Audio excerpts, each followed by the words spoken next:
Le syndrome de stress post-narcissique est un terme qui décrit collectivement les effets secondaires spécifiques et souvent graves de l'abus narcissique. De nombreux experts reconnaissent que l'abus narcissique peut avoir un impact sérieux et durable sur la santé émotionnelle, bien qu'il ne soit pas reconnu comme un trouble de la santé mentale. En raison de cette maltraitance chronique, les victimes peuvent présenter des symptômes de stress post-traumatique, en particulier lorsqu'elles ont subi d'autres traumatismes, comme la maltraitance par leurs soignants.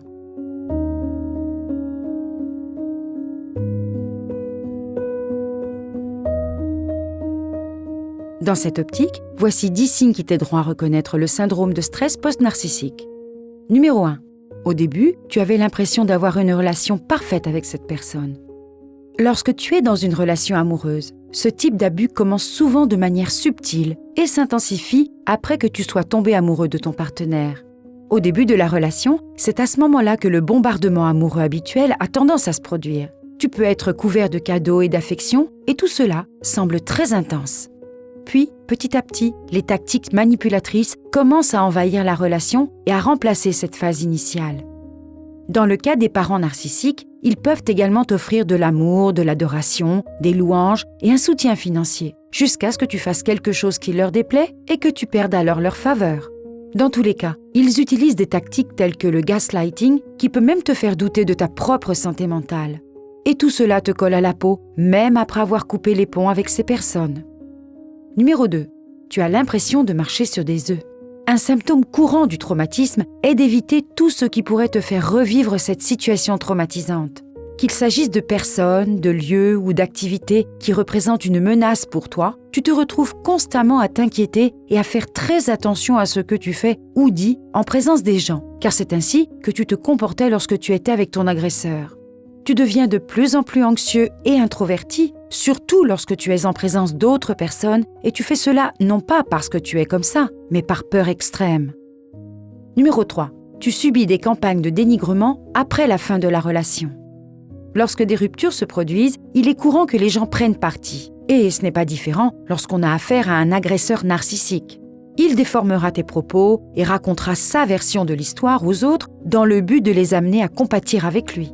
Il peut souvent s'assurer le soutien de tes proches en insistant sur le fait qu'il a seulement essayé de faire ce qui était le mieux pour toi.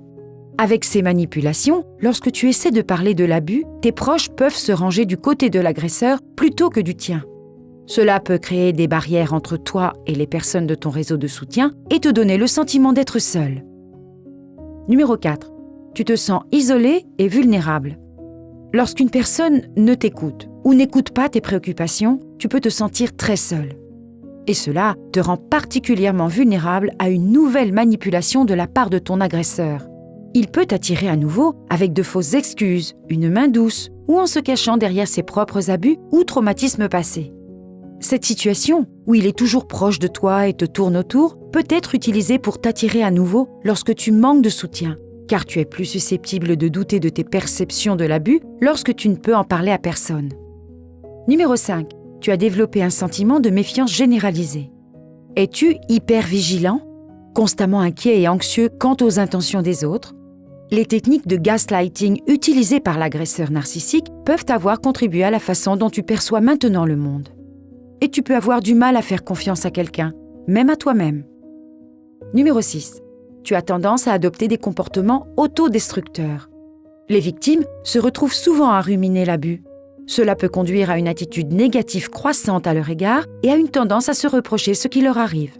Les narcissiques malins tenteront de te programmer, te conditionnant à l'autodestruction. Et cela peut t'amener à adopter des comportements à risque, comme l'automutilation ou même à envisager de mettre fin à ta situation pour de bon. Tu as peut-être développé une capacité à te punir toi-même à cause de la honte toxique que tu endures, créée par l'hypercritique et la violence verbale de ton agresseur. Si tu ressens un manque de motivation pour poursuivre tes rêves et tes objectifs, évalue si cela pourrait être le résultat d'un abus narcissique dont tu pourrais être victime. Numéro 7. Tu ressens des symptômes physiques inexpliqués. L'abus narcissique déclenche souvent des sentiments d'anxiété et de nervosité qui peuvent déclencher des symptômes physiques. L'abus chronique peut faire monter en flèche ton niveau de stress. En conséquence, ton système immunitaire peut se détériorer et te rendre plus vulnérable aux affections physiques et aux maladies. Dans cette situation, tu peux par exemple remarquer des symptômes tels que des changements d'appétit, des nausées, des douleurs d'estomac, des douleurs musculaires, des insomnies ou de la fatigue. Numéro 8. Tu as du mal à fixer des limites. L'expérience de l'abus narcissique peut souvent te laisser avec peu de capacité à t'affirmer. Cela peut s'expliquer par le fait que lorsque tu as essayé de fixer des limites dans le passé, ton agresseur a essayé, par le biais de gaslighting ou d'une autre tactique de manipulation, de t'amener à faire ce qu'il voulait en fin de compte. Une fois que tu as réussi à mettre fin à la relation ou à prendre tes distances avec cette relation narcissique, tu te promets de ne plus jamais répondre à ses appels ni de le voir physiquement. Cependant, même si tu as essayé de couper les ponts, ton agresseur finira certainement par t'épuiser car tu as déjà renoncé à tes limites à de nombreuses reprises. En outre, si tu as été victime d'un abus narcissique, tu risques d'avoir du mal à fixer des limites saines dans tes relations avec les autres à l'avenir. Numéro 9. Tu remets en question ta propre identité. Face à la maltraitance, de nombreuses personnes adaptent leur identité à celle de leur partenaire. Elles peuvent cesser de faire des choses qu'elles aiment ou de passer du temps avec leurs amis et leur famille pour mieux apaiser leur agresseur. Ces changements peuvent souvent conduire à une perte d'identité pendant et après l'abus. Il n'est pas rare, par exemple, que les victimes d'abus narcissiques connaissent une certaine forme de dissociation.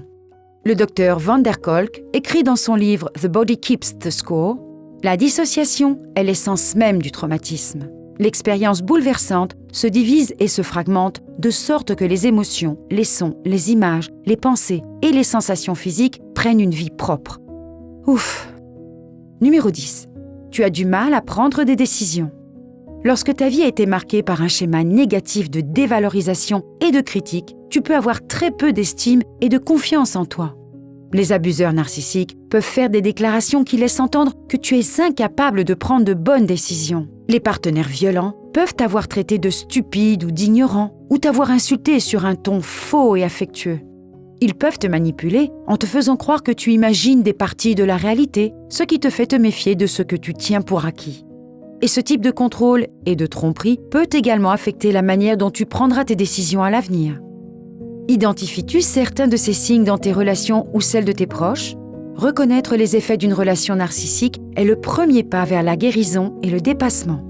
Rappelle-toi que tous les abus ne sont pas liés au narcissisme et que toutes les personnes ayant reçu un diagnostic de trouble de la personnalité narcissique n'adoptent pas un comportement abusif.